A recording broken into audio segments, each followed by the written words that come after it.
Hi, I'm Benton Stokes. And I'm Elane O'Rourke. And this is Cocktail Theology.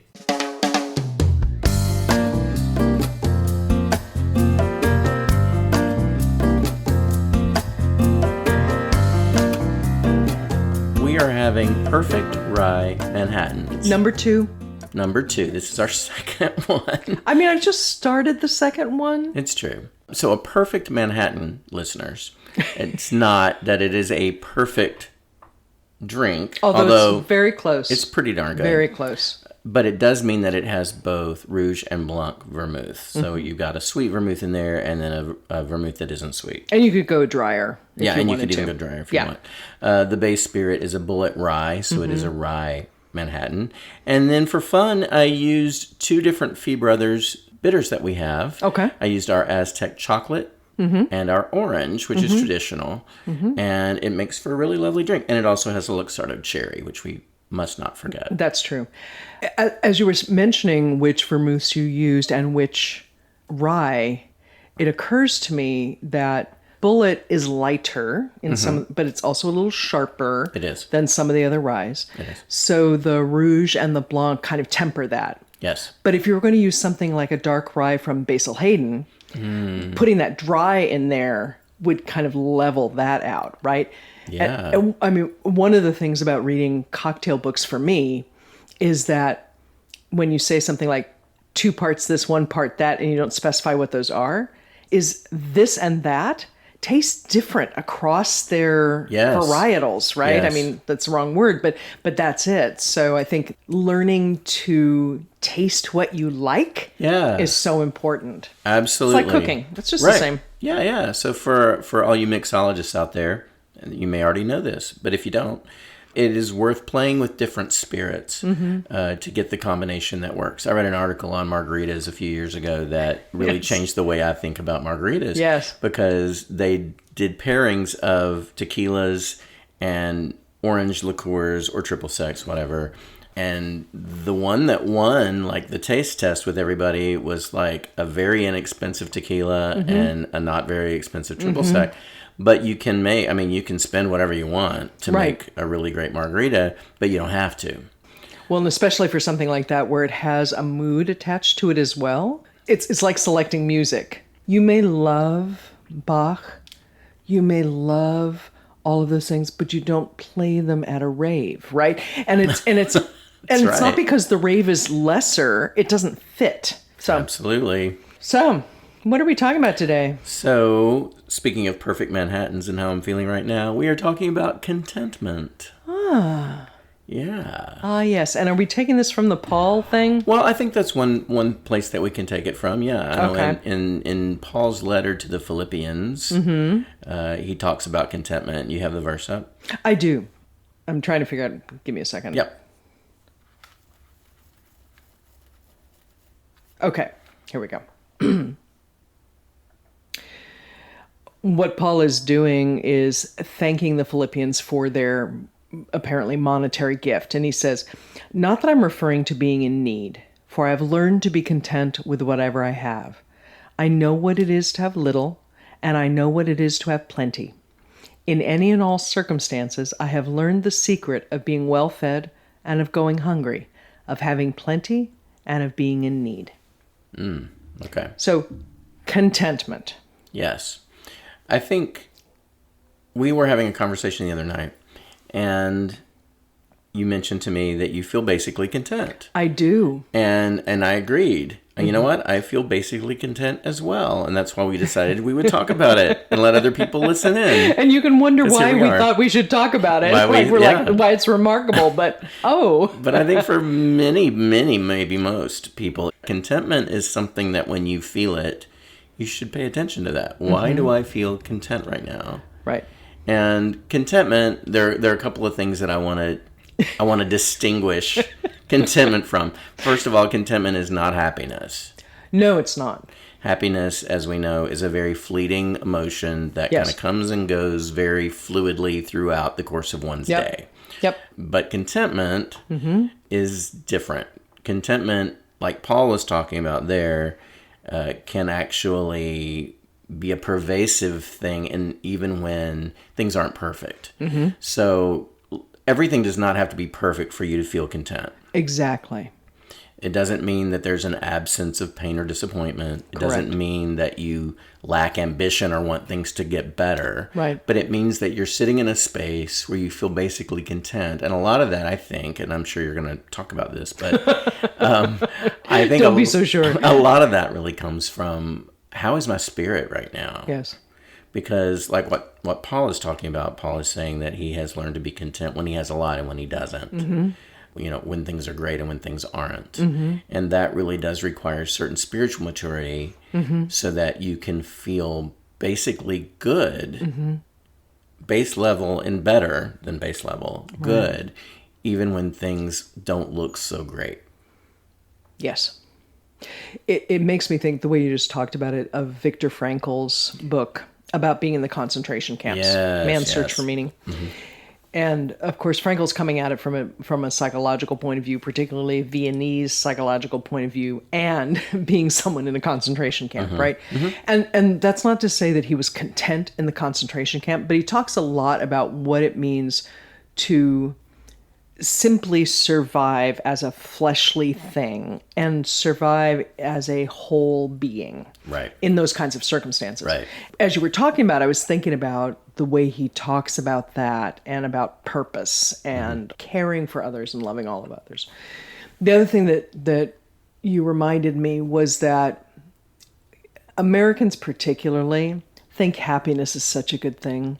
Right. We just love the idea of happiness. We love being happy. Well, we love looking for happiness. I'm not sure we actually love being happy. I think we like the pursuit. In the United States, we love the pursuit of almost anything. Right. We love the pursuit of the best cupcake. We love the pursuit of the correct this. We're all about the pursuit. Yeah. The problem is contentment can't actually be pursued. It's more of a training thing. Mm-hmm. It is some combination of like a balance between your will, the needs of your soul, your mind, and your spirit. It's not, and this is the key, it's not about your body and it's not about environment. Right. Okay. Okay? Yeah. So the things that we think of as really being necessary for our well-being are the things that don't have anything to do with contentment. Wow. I hadn't thought about it that way. This is why the Apostle Paul could say that he's content whether he has or doesn't, whether he, all of those things, because his contentment isn't about his circumstance or how his body's doing. That means it's about all that other stuff. It's all the other stuff. Right. So, what would contentment look like? Well, it's not purely emotional. For those of you who haven't taken the course from us that talks about this, emotion is tied to mind. Yes. Okay. And the idea is, and we don't go into this kind of detail, but the idea is that emotion and thought are connected. In other words, any thought you have or any perception you have is tied to some emotion, and it might be minimal, but it's still tied to an emotion. You feel things, right? So part of what's happening for Paul, and I would say for us at this point, is there's some kind of balance between what we want, what we're experiencing, how our will, our moving forwardness is dealing with that, and how graspy our souls are right now. Right. Because as we know, the soul is always reaching out for God, and it will always latch on to anything that's in front of it that will give it that fleeting moment of satisfaction. Yes. So somewhere in that is the balance that brings contentment. Mm-hmm. I think the Bible actually a song has a much better phrase for this. Okay. And it's deep peace. Yeah, I like that. Contentment is more about deep peace, which means it's about your relationship with yourself, your relationship with God, your relationship with others.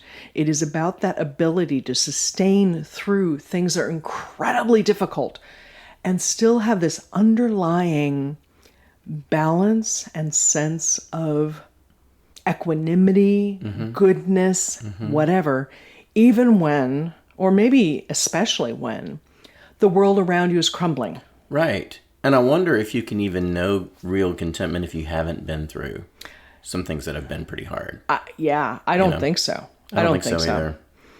As we're recording this, there is a military conflict happening in the area that is attached to Israel that we call the Gaza Strip. Right. For our listeners, I'm really framing this as carefully as I can because I'm not trying to excite particular political or frankly even humanitarian impulses. Right. What I'm saying is we're recording this at a time when if anyone is going to feel discontented, this is it. Mm-hmm. And I'm talking both for Israelis and for Palestinians, for everybody involved in that, the people who care about them, all of that. Mm-hmm. This is a time when your emotions, your fears, your cares, all of those things are peaked. Right. To be clear, to demand contentment from anyone in that situation is ridiculous. Absolutely. That said, I believe that there are people within that situation who feel a deep peace because whatever's happening around them is not their primary concern. Mm. And I'm really not minimizing anything that's happening. No, of course not. But there is something about peace that is internal or even external that requires you having to experience that which is not peace. Yeah. So, to kind of back up again, contentment has to do with that deep peace. And that's what Paul's talking about. He does not phrase it this way, but it's essentially, I can be starving, I can have food, I can be being tortured, which he was, or I cannot, but I have this contentment. And the contentment is about this deeper feeling of everything is in fact okay. Right. Even when, or maybe especially when, everything around you says nothing is okay right now. Right. For those of us who think in terms of psychology, this is not about burying your emotions. It's not about rising above your experience, because you can feel contented and experience pain and experience loss Most and definitely. experience terror and experience all those things. Now, they may not happen all at once, but they can happen rapidly, sequentially. And that's the key to what Paul is talking about. And it is the challenge that I think every person who cares about their spiritual well-being, I think honestly, that's the reason we do this. Yes. You know, you can talk about heaven all you want, but it's really about how can I face everything I have to face, the good times and the bad times, and feel basically, bottom line, okay. That's contentment. Yeah, I think back on times in my life when I have felt basically content. And it's not something that I worked at. It's not something that I strove for. It was something that I just noticed. Right. Oh, look, I feel content. Yes. Right? And That's I think great. contentment is one of those things that you stumble into. It's Yeah. oh, wow, I feel really basically content right now. Right. You know, things may not look great. Mm-hmm. It's funny because we were watching an episode of one of our favorite shows last night, and the whole episode was really reliving 2020. And I felt all that anxiety come up when people were panicking over COVID in this show. And then I felt all this anxiety come up when they're depicting the insurrection at the Capitol. And I'm just feeling all this anxiety. And I remember telling you after the episode, God, we lived through that. Right. But I'm remembering that time, and I felt basically content. Yes. Now, it doesn't mean things were awesome in the world. There were obviously big concerns that I had for my family and for for the state of our nation, the state of the world. and of course, things crossed my mind like, is COVID going to be the thing that wipes us all out? Mm-hmm. I mean, where are we going with this? Where is this going? But I think sometimes it's those moments where we're sort of staring at something that we either don't understand, we don't know where it's going, it confuses us, it confounds us, it frustrates us. But then it's in those times where we draw from the place where we know our peace is found. Yes. And I remember during those times, we were going on Facebook Live daily. And we were talking to our friends on Facebook Live every day, checking in. How are you? Mm-hmm. And what's one piece of joy? What's one piece of joy you found today, right? Sometimes it was, I went for a walk, because so that was like what everybody was doing for recreation. Right. That's right. And then you would cross to the other side of the street when your neighbor's coming up, and you'd wave, you'd say, hey. Yeah. Oh, yeah, definitely. But it bonded us all together because we were having this common experience of, where the hell is this going? What is happening right now? Yes. And at the same time, it's like, I have food. Now, I know that's not, I'm not trying to speak for anybody but myself here, because I know for some that was an incredibly awful time. Yes. But for us, we had food, we had work, we had each other. And basically, we were okay. Right. It was weird. Right. It wasn't easy. Right. But at the same time, we were basically okay. And I think back on that time, as strange as it was and surreal, and I was basically content during most of that. Mm-hmm. I was writing daily. Mm-hmm. I was trying to put hope out there. Mm-hmm. And both of us were doing our best to encourage everybody that we met, everybody that we encountered. Yes.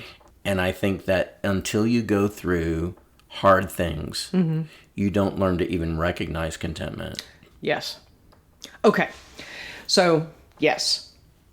And to get to the point where you can have contentment in these kinds of situations that Paul is talking about, or Viktor Frankl was talking about, those extreme kinds of situations, or frankly, when you're bored and when boredom is the thing that gets your anxiety going and feeling like you have to go do something, it takes work. You don't fall into contentment. Right. It means that all along, you're choosing what really matters over what feeds your ego. You're choosing how to express yourself in the world, what to listen to, what not to listen to. It takes work. It takes effort. And so I can imagine the Apostle Paul being really focused on listening to what the Jewish scripture was telling him, his experience of Christ, all of those, listening to that as much as he possibly could, instead of listening to, you're an idiot. Right. Whatever the thing is. And all those you're an idiots can come from inside us. They don't have to come from outside of us, right? That's absolutely right. So learning how to listen to the voice of love, the voice of care, the voice of, bottom line, you are valuable, you matter, and the deepest part of you is taken care of. Right. And it takes effort. Yeah, to get there, it takes effort. And sometimes it takes effort to stay there. Oh, well, yeah, for sure. Right? For sure. Like when we first started talking about this, I feel really contented right now too. And part of that is because I've taken steps to make my life more even. Mm-hmm. Not easier, but even. Mm-hmm. And because I'm really focused on what am I paying attention to and what am I not? What am I not listening to in the news? What Instagram accounts am I following and which ones am I not? And how often am I doing that? Yeah. But that choosing, am I happy for beans and rice? I mean, I've always been happy for beans and rice. That's one of my gifts. But am I happy for that? And is everything else just a wonderful gift? Right.